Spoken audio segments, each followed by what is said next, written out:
ఇప్పుడు no cost cough syrup తో 60 రూపాయల విలువ గల ఇన్హేలర్ పూర్తిగా ఉచితం. దెబ్బకి దగ్గు జలుబు మాయం.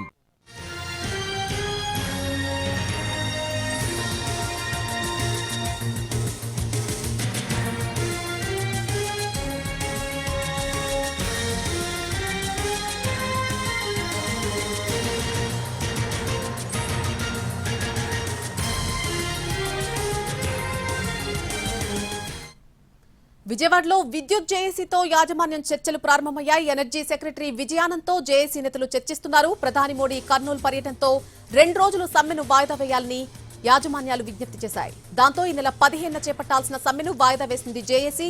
ఇవాల్టి చర్చల తర్వాత ఈ సమ్మెపై క్లారిటీ రాబోతోంది. వేతనాలు, సర్వీస్ హక్కులు, ప్రమోషన్లు, పెన్షన్ విధానం సహా 15 ప్రధాన డిమాండ్స్ ను యాజమాన్యం ముందు పెట్టింది జేఏసీ. ఏడాదిగా పరిష్కారం కాని డిమాండ్లపై విద్యుత్ జేఏసీ ఆగ్రహం వ్యక్తం చేస్తోంది. ఒక్క హామీ కూడా నెరవేర్చలేదని అసంతృప్తిగా ఉంది.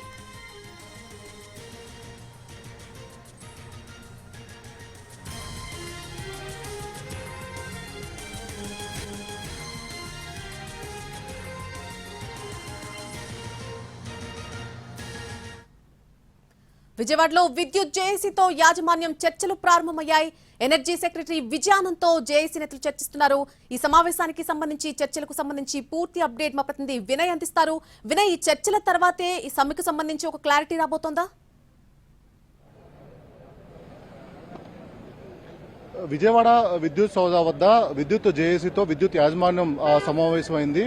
29 కీలక డిమాండ్లను నెరవేర్చాలంటూ గత కొద్ది రోజుల నుంచి విద్యుత్ జేఏసీ ఆందోళన బాట పట్టింది. ముఖ్యంగా అనేక సార్లు ప్రభుత్వంతో చర్చలు జరిపినా కూడా ఈ చర్చలు ఏమి కూడా ఫ్రూట్ఫుల్ గా జరగలేదని చెప్పి కూడా విద్యుత్ జేఏసీ చెప్తోంది. ప్రజెంట్ మన కెమెరామ్యాన్ చూపిస్తున్న లోపల విద్యుత్ సౌదాలో విద్యుత్ జేఏసీతో విద్యుత్ యాజమాన్యం ప్రత్యేకంగా సమావేశమైంది. మొత్తం 29 డిమాండ్లను విద్యుత్ యాజమాన్యం ముందు విద్యుత్ జేఏసీ ఉంచింది. మొత్తం 28 డిమాండ్లకు సంబంధించి కొద్దిగా యాజమాన్యం ఒప్పుకున్నప్పుడు కూడా 29 డిమాండ్ అంటే కాంట్రాక్ట్ ఎంప్లాయీస్ రెగ్యులరైజ్ చేసే విషయంలో అటు యాజమాన్యం ససేమేరా అంటుందని కూడా విద్యుత్ జేఏసీ చెప్తా ఉంది. దాంట్లో భాగంగానే ఈ డిమాండ్కి సంబంధించే పూర్తిగా అటు విద్యుత్ జేఏసీ విద్యుత్ కార్మికులు కూడా పట్టుబడతా ఉన్నారు. అయితే ఇప్పటికే ఏడాది నుంచి అనేక మార్లు మొత్తం ఇప్పటికే దీనికి సంబంధించి చర్చలు జరిపినా కూడా ఇవన్నీ కూడా చర్చలు సఫలం అవట్లేదు. అయితే మొన్న ఇప్పుడు దీనికి సంబంధించి కార్యాచరణ కూడా రూపొందించారు. దీన్ని ఉధృతంగా ముందుకు తీసుకెళ్లే సమయంలో మొన్న 13వ తారీఖు చెలో విజయవాడ కూడా ఆ పిలుపునిచ్చారు. అయితే చెలో విజయవాడ సక్సెస్ అయిన తర్వాత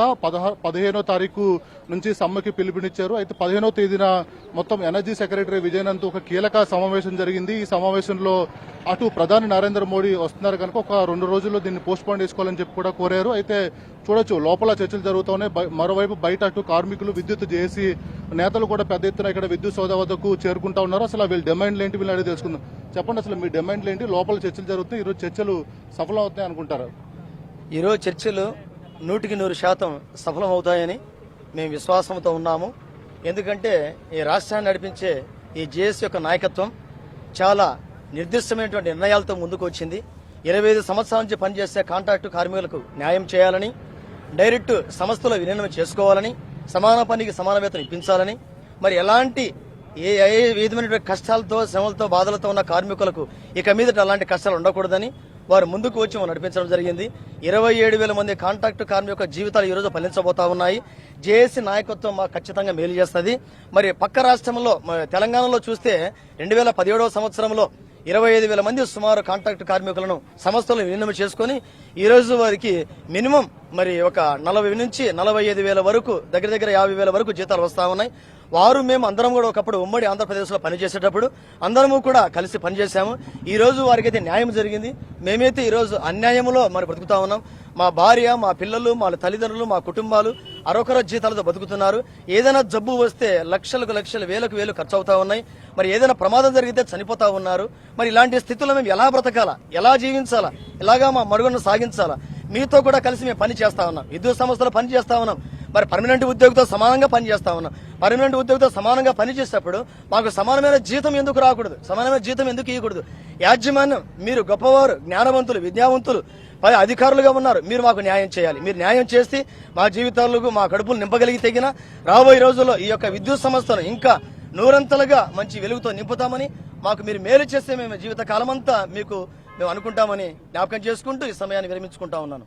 మొత్తం మీద విద్యుత్ జేఏసీతో విద్యుత్ యాజమాన్యం చర్చలు లోపల జరుస్తూ ఉన్నాయి. మొత్తం 29 డిమాండ్లు పెట్టినప్పుడు కూడా మొత్తం కాంట్రాక్ట్ ఎంప్లాయీస్ రెగ్యులరైజేషన్ సంబంధించి లోపల ప్రధానంగా చర్చ జరుగుతుంది. ఈ చర్చలు ఏ విధమైన ఫలితాలు ఇస్తాయంటూ బయట కార్మికులు ఎదురు చూస్తున్న పరిస్థితి కనిపిస్తోంది. మరోవైపు ఎటువంటి అవాంఛనీయ సంఘటనలు జరగకుండా కూడా భారీగా పోలీసు బందోబస్తు కూడా ఇక్కడ పెట్టారు. Right Vinay, thank you.